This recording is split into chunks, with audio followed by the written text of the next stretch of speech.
Assalamualaikum warahmatullahi wabarakatuh.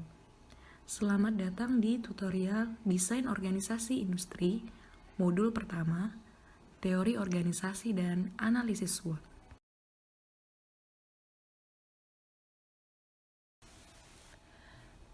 Pada tujuan tutorial modul pertama ini, teman-teman akan mengetahui konsep dasar desain organisasi industri, merumuskan visi dan misi suatu perusahaan, menganalisis SWOT, kekuatan, kelemahan, peluang, dan ancaman perusahaan.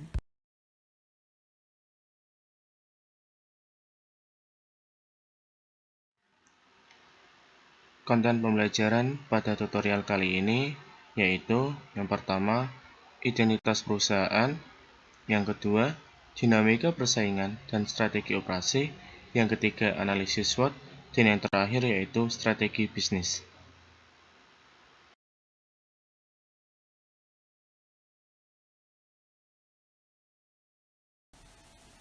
Badan usaha menurut Dr. Andes T. Garso adalah organisasi ekonomi yang dilakukan oleh satu atau sekelompok orang dalam wadah kelembagaan formal yang dikelola secara teratur, berkesinambungan untuk membuat, menyediakan, atau mendistribusikan barang dan jasa. Pada badan usaha dapat kita ambil contoh. Yang pertama adalah badan usaha perseorangan. Yang kedua adalah CV, yang ketiga adalah firma, PT, dan koperasi. Berikut ini adalah contoh berbagai perusahaan yang dapat kita ambil.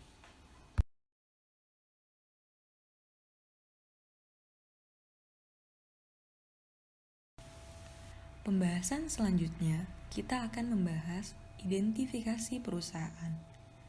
Identifikasi perusahaan atau jati diri suatu perusahaan adalah semua perwakilan atau perwujudan media visual dan fisik yang menampilkan suatu jati diri organisasi sehingga dapat membedakan organisasi atau perusahaan tersebut dengan organisasi lainnya.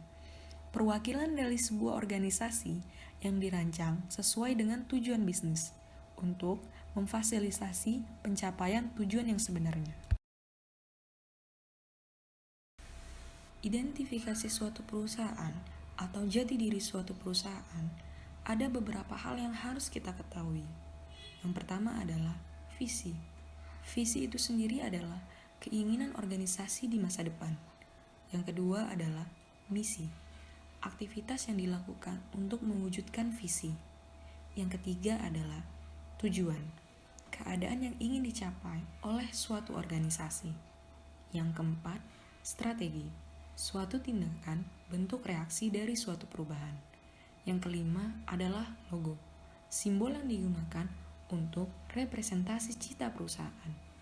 Yang keenam, value and belief, nilai-nilai utama yang dianut oleh suatu perusahaan. Yang ketujuh adalah tagline, kalimat atau frasa yang digunakan untuk branding suatu perusahaan. Yang kedelapan adalah motto, kalimat atau frasa yang dilakukan untuk memacu internal perusahaan.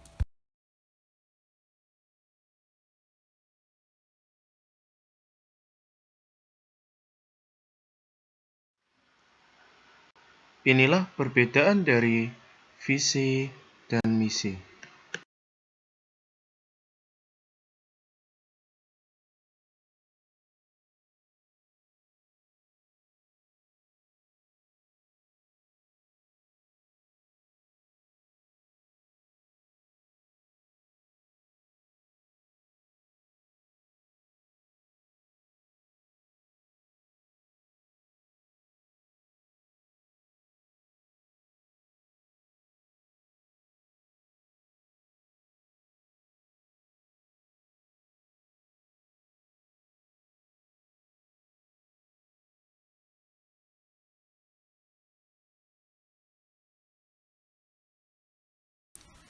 Berikut adalah contoh logo yang baik.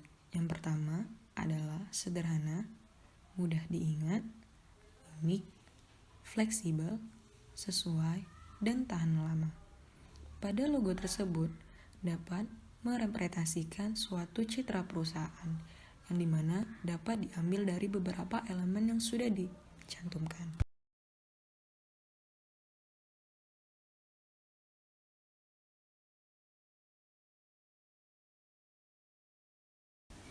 Dinamika persaingan menurut Giptono, operational excellence adalah sebuah strategi bisnis yang fokus pada proses produksi sampai dengan melakukan pelayanan terhadap pembeli.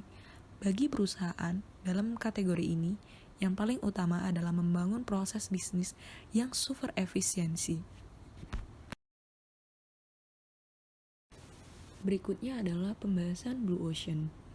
Blue Ocean adalah strategi yang lebih menekankan pada perpaduan antara inovasi dan nilai dari suatu produk. Berikut adalah faktor pertimbangan yang akan dilakukan untuk meningkatkan strategi dari metode Blue Ocean itu sendiri. Yang pertama adalah hapuskan, yang kedua adalah kurangi, yang ketiga adalah tingkatkan, yang keempat adalah ciptakan.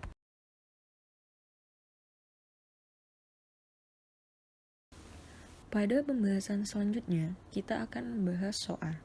SOAR itu sendiri terdiri dari Strength, Opportunity, Aspiration, Result. Metode ini lebih menitik beratkan pada pengidentifikasian dan pembangunan kekuatan dan peluang. Berikut ini adalah penjelasan mengenai elemen-elemen yang terdapat pada analisis SOAR. Pada analisis SOAR itu sendiri terdapat Strength, yang dimana kelebihan atau kemampuan khusus yang menjadi poin utama. Yang kedua adalah opportunity, permintaan yang muncul sebagai peluang. Yang ketiga, aspiration, pengambilan aspirasi dari suatu permintaan. Yang keempat, result, respon dan hasil dari aspirasi itu sendiri.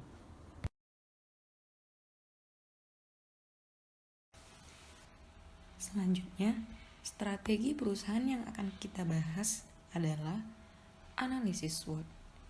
Analisis SWOT merupakan salah satu metode untuk menggambarkan kondisi dan mengevaluasi suatu masalah, proyek, atau konsep bisnis yang berdasarkan faktor internal IFAS dan faktor eksternal EVAS.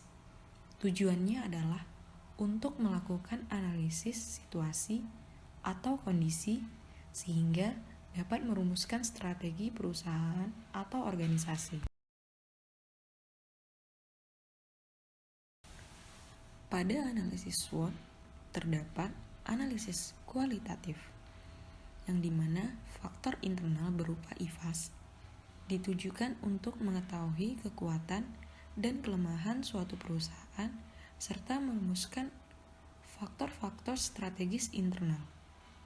Berikut adalah contoh dari kekuatan dan kelemahan pada perusahaan gym.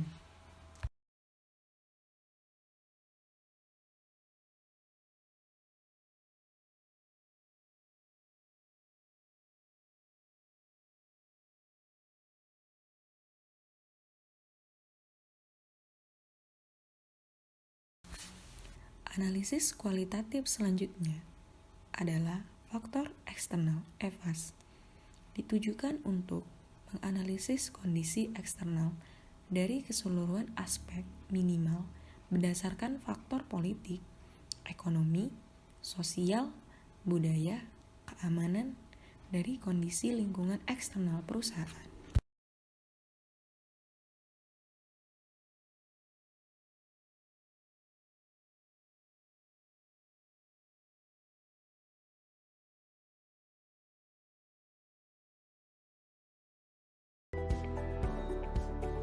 Analisis kuantitatif juga dilakukan untuk dua, IFAS dan EVAS. Jadi nggak cuma kualitatif yang IFAS dan EVAS, kuantitatif juga IFAS dan EVAS. Di sini kita akan mencontohkan terkait dengan yang IFAS, ataupun di IFAS itu kan ada strength dan weakness ataupun kekuatan dan kelemahan.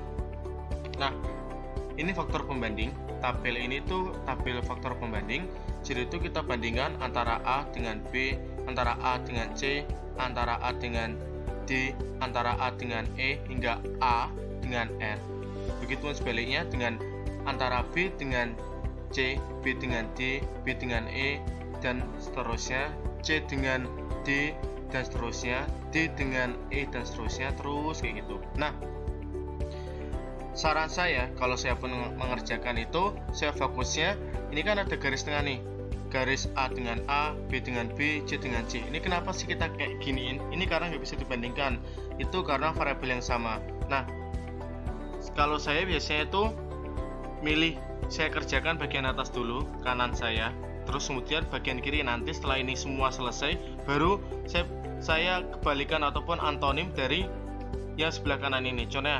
Contohnya 1 dengan 0 berarti 1100, 0011, terus seterusnya kayak gitu. Kemudian ini 1100, 0000, 0011, terus kemudian 00011, 01, 000 kayak gitu. Nah, gimana sih cara mendapatkan nilai 1 dan 0? Sebenarnya nilai 1 itu lebih penting. Jadi itu kan kalau kita membandingkan ada yang lebih penting, ada yang tidak penting ataupun kurang penting. Kita bandingkan contohnya A dengan B. A itu nama yang sudah baik, dikenal banyak orang, kemudian profesional instruktur. Jadi itu di gymnya itu punya instruktur yang profesional dan berpengalaman. Nah, dari contohnya ini, faktor A dengan faktor B, kita bandingkan itu kan.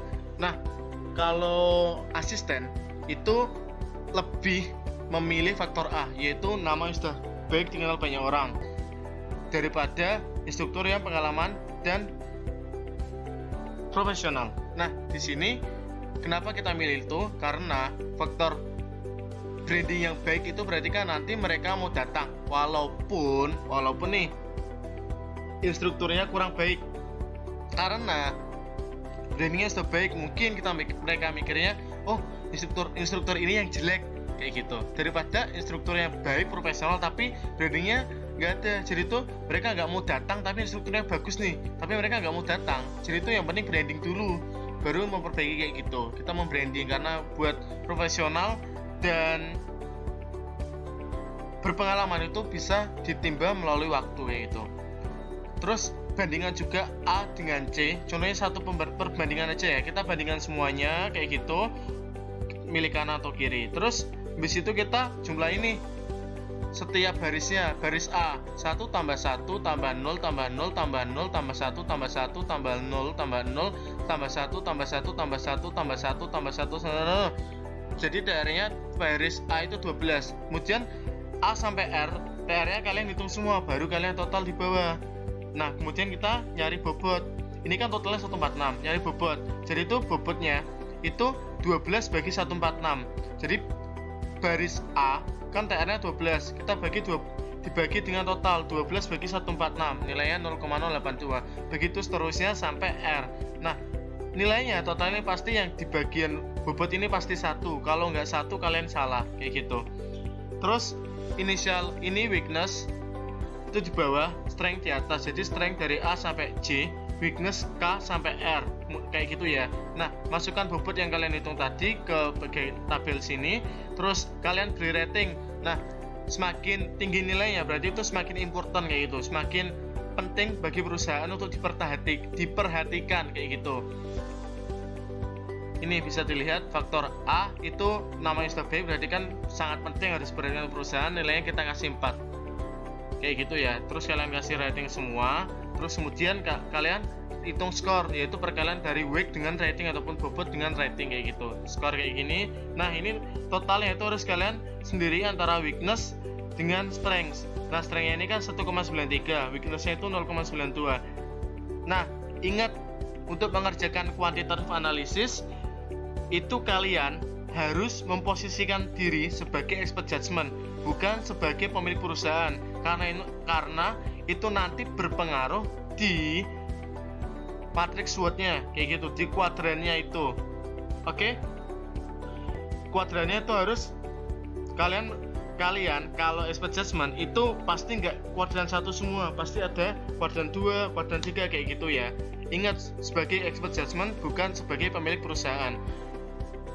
Demikian untuk video ini, mungkin bisa membantu. Jika kurang paham, bisa kalian tanyakan ke asisten pengajar, tutor, ataupun ke asisten pembimbing ya. Terima kasih, saya tutup. Wassalamualaikum warahmatullahi wabarakatuh.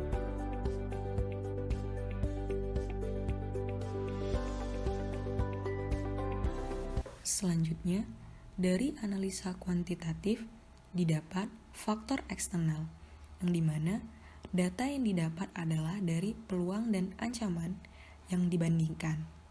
Dari peluang dan ancaman, perbandingan tadi akan mendapatkan hasil bobot, rating, dan skor sebagai acuan opportunity dan trade yang akan dilakukan.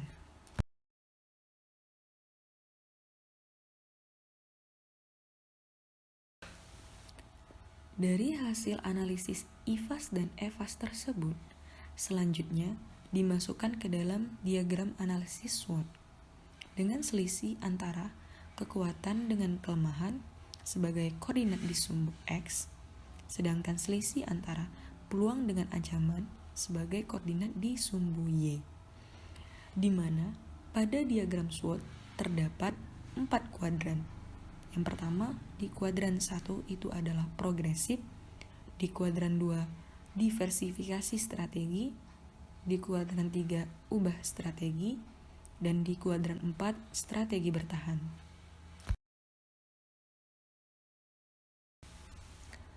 Setelah dibuat pemetaan analisis SWOT, maka dibuatlah tabel matriks dan ditentukan sebagai tabel informasi SWOT.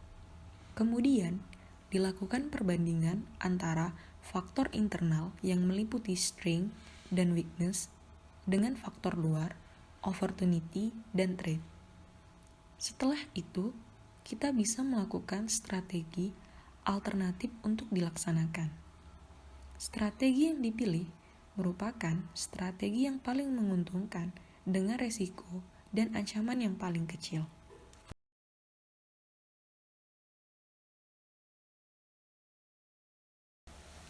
Strategi bisnis yang dapat kita lakukan sebagai contoh berikut. Yang pertama, unggul dengan biaya rendah. Merupakan strategi yang ditujukan pada pasar luas dan menuntun efisiensi dalam operasi. Yang kedua, diferensiasi. Strategi bersaing ini bertujuan pada pasar luas dengan menekan pada penciptaan produk atau jasa yang dimiliki, keunikan atau perbedaan pada industri, dan memberikan value pada pelanggan. Yang ketiga, fokus pada biaya. Strategi ini merupakan perusahaan membuat efisiensi biaya sekaligus mencari pasar ceruk atau niche market tertentu yang tidak mengganggu pemimpin pasar.